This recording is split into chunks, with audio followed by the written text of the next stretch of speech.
We've put together a series of videos specifically for separated parents, focusing on a range of topics.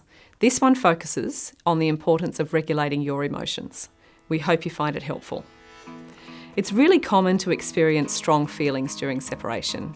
Here we explain why these strong feelings can sometimes take over and how you might better manage those moments. To understand our responses, we need to consider what's happening in our brain when we have strong emotions. Dan Siegel, a neuroscientist or specialist in what goes on in the brain, identifies 3 parts. Each has a different function. The lower brain or brain stem controls our basic survival responses. It's activated when we feel threatened. Our responses are instinctual or unconscious. You may find yourself fighting back, running away, which is referred to as flight, freezing up or feeling faint and floppy, referred to as drop. The midbrain or limbic area is often referred to as the emotional brain. It stores feelings, memories and gut experiences that we feel in the body and experiences about our relationships. Information is stored through sensory experiences and not words. Traumatic memories are stored here also. Again, this is an unconscious response. Finally, there's the upper brain, which is called the thinking brain. It's responsible for reasoning, problem solving, verbal expression, memories and facts. When a person is calm, the thinking brain stays in charge of regulating emotions and keeps the emotional and survival parts of our brain balanced. When all 3 parts of the brain are integrated and connected, the thinking brain stays in charge. When the emotional brain takes over, a person will struggle to regulate their emotions. The survival brain may also be activated and a survival response can occur. Fight, flight, freeze, or drop. In this situation, the thinking brain is said to have gone offline. It can no longer connect with the emotional brain and calm it down. Dan Siegel calls this flipping your lid. Let's listen to him describe this. One of the most rewarding experiences for me has been to study brain science and apply it to the experience of parenting. And the hand model of the brain that I use to teach parents is very useful to understand that.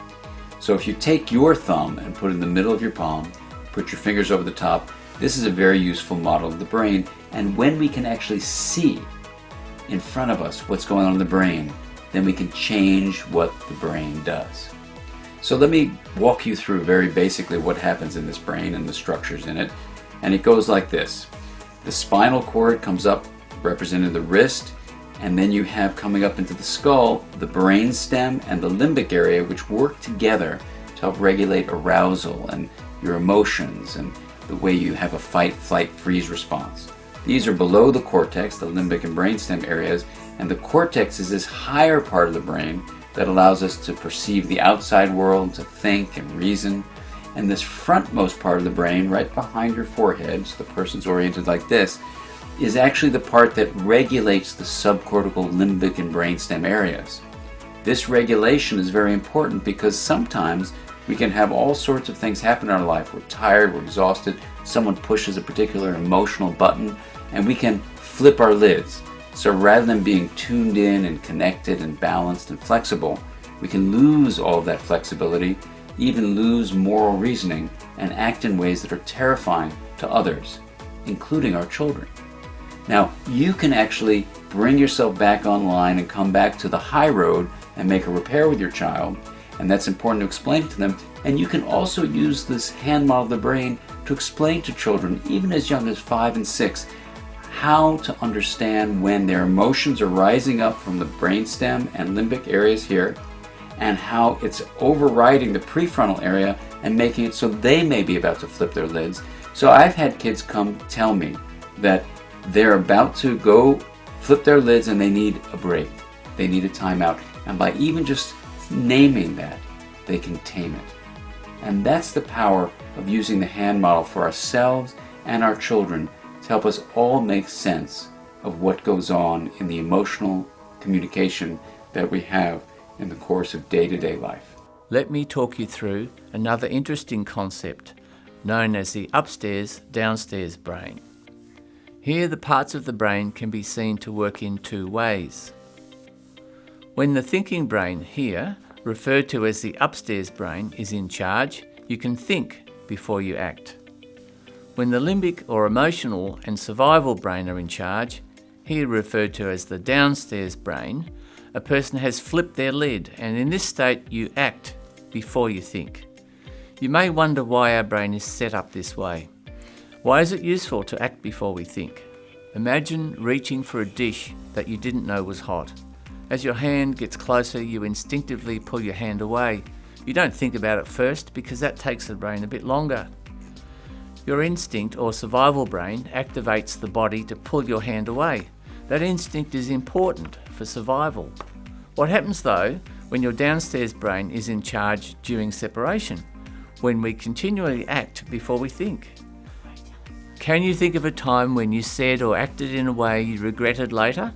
Your downstairs emotional and survival brain, activated by strong emotions about the separation, blocked your ability to think clearly, calm yourself down, and make good decisions. Our experiences shape our brains. Memories and the strong emotions we have during those experiences are stored in our brains. These affect how we respond to situations like separation.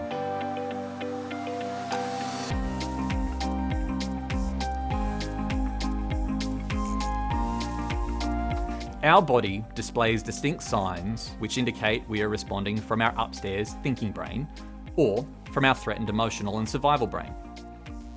Dan Siegel helps us understand a concept known as the window of tolerance. It lists body signals which we might look for to help understand this. If a person is operating in their window of tolerance, called their optimum arousal zone, they have all the benefits of their upstairs thinking brain. These include they feel safe, calm, and can empathise with others. They can think clearly and problem solve. They can be flexible. They can be fully present in the moment and are not distracted by strong emotions. They can reflect on their own emotions and actions. They can soothe themselves if upset or worried. And they can regulate their emotions. Can you think of a time when you were faced with a challenging situation and managed to stay calm, flexible, and focused on the problem, finding good solutions that benefited your children? What do you notice that indicates you've left your window of tolerance and your upstairs thinking brain has gone offline? How would you describe your response? Fight or flight, referred to as being in the hyper-arousal zone. Here you may be anxious, hypervigilant and shaky, have racing thoughts, feel angry and are impulsive or aggressive. You might feel overwhelmed or defensive. Freeze or shut down is referred to as being the hypoarousal zone. Here you may be numb and lacking energy, unable to think clearly, feeling hopeless, disconnected or withdrawn, disassociated or zoned out. Perhaps you move between these zones depending on the situation or the topic being discussed. What can you do to prevent or recover from being outside your window of tolerance? How can you change this? The feelings thermometer provides a scale which can assist you to become aware of how feelings are affecting you. The green and blue area is the go sign for good communication. You are in the best place to be calm, alert, focused and flexible. Here you can consider a wide range of possibilities. This is the best place for you when you are with the children or when making decisions about your children. The yellow area is an alert. You may feel alarmed or agitated. It's time to slow down, take a deep breath, and allow your body and brain to calm and regulate with the slow, deep breaths. You most likely can keep going once you've taken a moment. Try a cold drink, breathe, focus on the object in the room, or take a moment to think about a relaxing place. The orange area is a warning and the time to put on the brakes. Your body and brain are becoming too stressed. You are flipping your lid and you have left the window of tolerance. Your thinking is slowing, foggy or confused. Your body's tense. You may get loud or pushy or quiet and retreat. You've lost the ability to hear others or consider their point of view. You most likely need to walk away or take a break. Slow, deep breaths will start to calm your body and reverse the build-up of stress chemicals in your body. The red area indicates danger. You've moved so far out of your window of tolerance. You have flipped your lid and you may feel angry or you may even feel numb, frozen or shut down. Take a break. You need some time to calm down and regulate. Make another time to come back to what you were doing. Remember, it's never good for children to see a parent out of control. Children feel safe with parents who can manage strong emotions. Can you note the changes that occurred in your body, in your thinking and in your actions as you moved into the orange zone? Did you find yourself being able to settle yourself again and return to the green area of the scale? What did you do to return to the green? If you find yourself in the red area often, or in front of your children, it's important to get professional help.